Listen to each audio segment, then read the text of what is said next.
Assalamualaikum warahmatullahi wabarakatuh.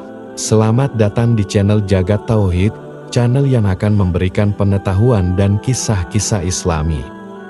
Kali ini admin akan berbagi kisah tentang Raja Zulkarnain yang membangun tembok Ya'juj dan Ma'juj.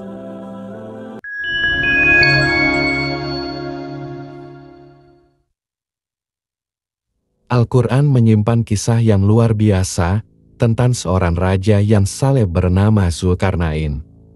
Berdasarkan tafsir Al-Quran dari Kemenak, dalam surat Al-Kahfi, beliau melakukan perjalanan ke bumi bagian barat, kemudian ke timur, hingga sampai ke suatu lokasi di antara dua gunung, yang berada di belakang sungai Cihun di negeri Bark dekat kota Tirmis. Di situ ia bertemu dengan kaum yang nyaris tidak bisa dimengerti, dan memahami pembicaraan mereka, karena bahasanya yang aneh dan kecerdasan kaum tersebut juga kurang.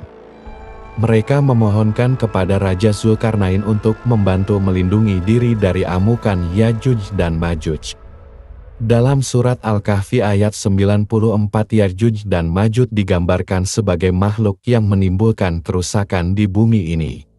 Sejalan dengan hadits Nabi, kalian mengatakan, kalian tidak punya musuh, kalian tetap akan melawan musuh kalian sehingga keluar Ya'juj dan Ma'juj, yang bermuka lebar, permata sipit bersosok atau berkulit kuning, akan turun dari setiap perbukitan, seakan wajah mereka rata bagai permukaan palu.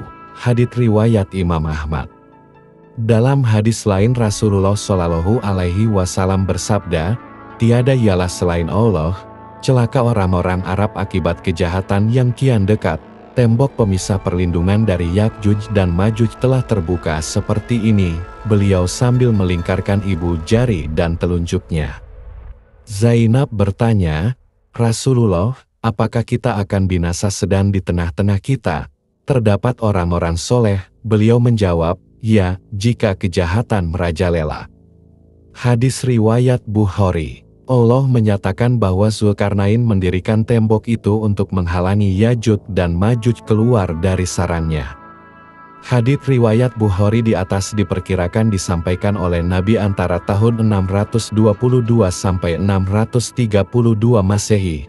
Ketika itu sebagian tembok pembatas yang dibuat Zulkarnain di Vina sudah terbuka. Bermacam-macam bencana perang dan kejadian yang terjadi antara tahun 615 sampai tahun 632 Masehi, tampaknya menjadi penyebab terbukanya sebagian tembok pembatas, sebagai perlindungan dari Ya'juj dan Ma'juj, sebagaimana yang dikatakan dalam hadis di atas. Di sini Raja Zulkarnain menunjukkan kearifannya. Raja Zulkarnain membuat tembok pertahanan untuk kaum yang hidup di antara dua gunung itu. Mereka mengeluh kepada Raja Zulkarnain karena keganasan Ya'juj dan Ma'juj. Mereka pun berkata, wahai Zulkarnain, sungguh Ya'juj dan Ma'juj itu makhluk yang berbuat kerusakan di bumi.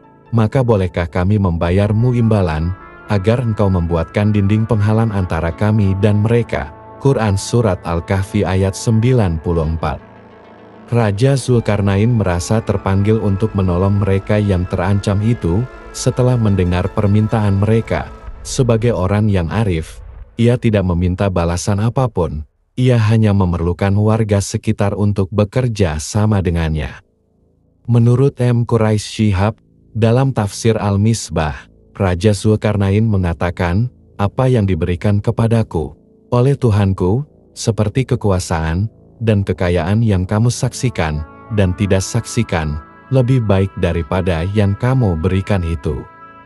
Karena itu aku tidak mengharapkan sesuatu sebagai balasan atau hadiah, aku hanya menginginkan partisipasi kamu, maka tolonglah aku dengan kekuatan tenaga dan peralatan, agar aku menjadikan di antara kamu dan mereka, sebuah dinding yang kuat dan bertingkat-tingkat, sehingga menjadi halangan bagi siapapun yang ingin membinasakan kamu.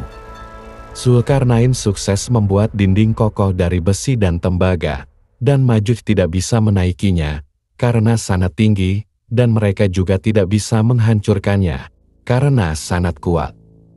Cerita ini menunjukkan kesalehan Zulkarnain, berdasarkan jurnal kisah Zulkarnain dalam Al-Quran, Surat Al-Kahfi ayat 83-101. Zulkarnain adalah pengembara yang memiliki kepercayaan yang kuat dan selalu mengajak kepada kebaikan. Ia adalah seorang yang diberkahi dengan kecerdasan ilmu dan teknologi. Namun hal tersebut tidak membuatnya sombong. Ia justru membantu kaum yang terzalimi dengan tulus dan penuh kearifan. Setiap muslim sebaiknya mengambil pelajaran dari kualitas pemimpin Raja Zulkarnain. Adakah yang tahu siap Raja Zulkarnain? Sampai sekarang, sosok Raja Zulkarnain tetap menjadi kontroversi di antara para ulama.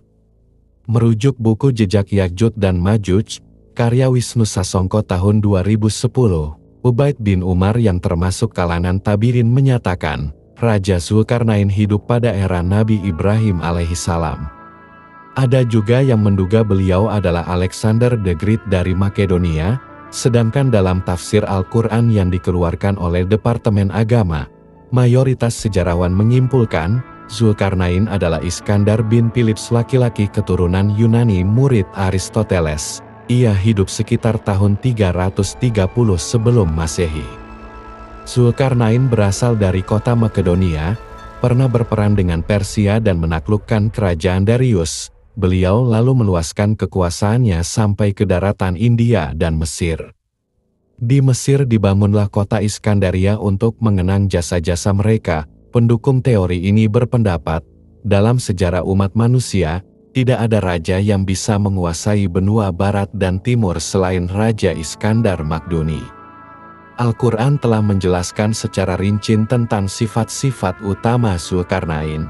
Ia adalah pribadi beriman dan bertakwa, serta menghormati nilai-nilai kasih sayang dan keadilan. Juga dijelaskan dalam Al-Quran, ia memiliki 3 ekspedisi besar, yaitu perjalanan ke bumi bagian barat, timur, sampai akhirnya ke wilayah-wilayah yang ada deretan gunung-gunung. Ia selalu berhadapan dengan berbagai kaum di setiap ekspedisinya.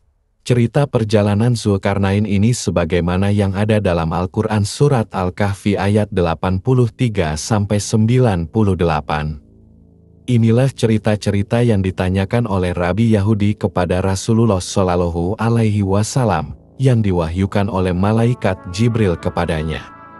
Zulkarnain berpergian ke arah barat. Di sana ia menyaksikan matahari tenggelam di dalam laut yang memiliki lumpur berwarna hitam. Di sana juga ia melihat sekelompok umat yang beragama. Lalu Allah Subhanahu wa Ta'ala menyuruhnya, boleh untuk mengadili atau mengajarkan agama kepada umat ini. Mereka akan menanyakan kepadamu Muhammad tentang Zulkarnain, ucapkanlah, aku akan membacakan kepadamu kisah tentangnya. Sesungguhnya kami telah memberi kekuasaan kepadanya di bumi, maka dia pun menjalani suatu jalan sampai apabila dia telah tiba ke tempat tenggelam matahari. Dia melihat matahari tenggelam di dalam laut yang berlumur hitam, dan dia menemukan di situ segolongan umat. Kami berkata, hai Zulkarnain, kamu boleh menghukum atau boleh melakukan kebaikan terhadap mereka. Zulkarnain mengatakan, adapun orang yang zalim maka kami nanti akan menyiksanya. Kemudian dia dikembalikan kepada Tuhannya lalu Tuhan menyiksa dia dengan siksa yang sangat pedih. Adapun orang-orang yang beriman dan beramal saleh maka baginya pahala yang terbaik sebagai balasan, dan kami akan titahkan kepadanya perintah yang mudah dari perintah-perintah kami. Al-Kahfi ayat 83-88. Perjalanan Raja Zulkarnain dilanjutkan, kemudian Zulkarnain menuju ke arah timur.